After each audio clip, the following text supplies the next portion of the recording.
ঠাকুরদা একটা দীর্ঘ নিঃশ্বাস ছেড়ে হতাশ দৃষ্টিতে আমার দিকে চাইল।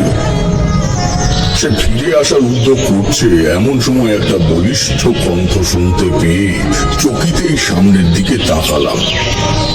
আমায় একবার বলুন দেখি ঘটনাটা কি? দেখি একজন উঁচু লম্বা গৌরবর্ণ সাধু মন্দিরের পেছন দিক থেকে ধীরে সুস্থে বেরিয়ে এলেন। ওই যে কথায় আছে না, কিছু কিছু মানুষকে দেখলে এমনি মনের মধ্যে ভক্তি ও ধর্মের প্রতি প্রীতি জড়িয়ে পড়ে। এটাকে তার প্রকৃত উদাহরণ বললে ভুল হবে না। ঠাকুরদা হাত জোর করে বললে, আগে আমি বর্ণনা করলাম ঘটনাটা। ওনারা বিভিন্ন সমাধানের কথা বলেছেন ঠিকই, তবে কোনটায় কি হবে?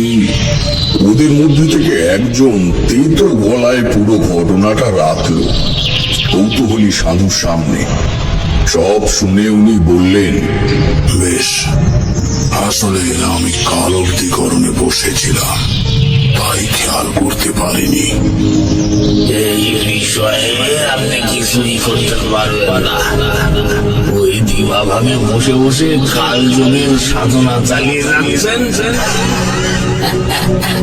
দেখুন কিছু করতে পারেন কিনা। আমার ক্ষুদ্র মস্তিষ্কেও যেন আগুন জ্বলে উঠল অমন উদ্ধত্ত দেখে।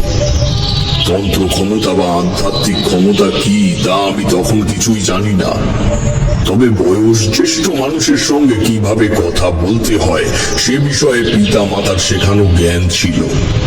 ঠাকুরদা ধরা গলায় বললে, আপনি কি কিছু বললেন সাধুজি?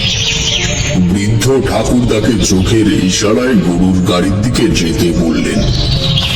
আমরা এগুতে উনি খানিক তফাতে আমাদের পিছু নিলেন। লক্ষণ কাকা ততক্ষণে গাড়ি ঘুরিয়ে তৈরি হয়ে নিয়েছে ফেরার জন্য।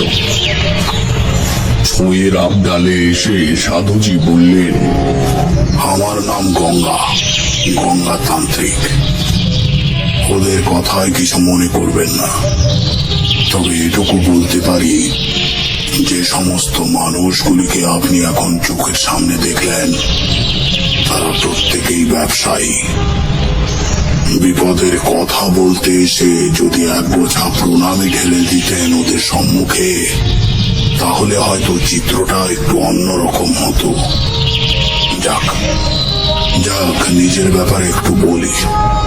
বহুদিন ধরে এই পথে পথে ঘুরছি, কিন্তু এখনো প্রকৃত তান্ত্রিক দীক্ষা হয়নি। তবে কিছু কিছু চাটন্তিয়া শিখেছি। শ্মশানে মশানে সাধু সঙ্গ করে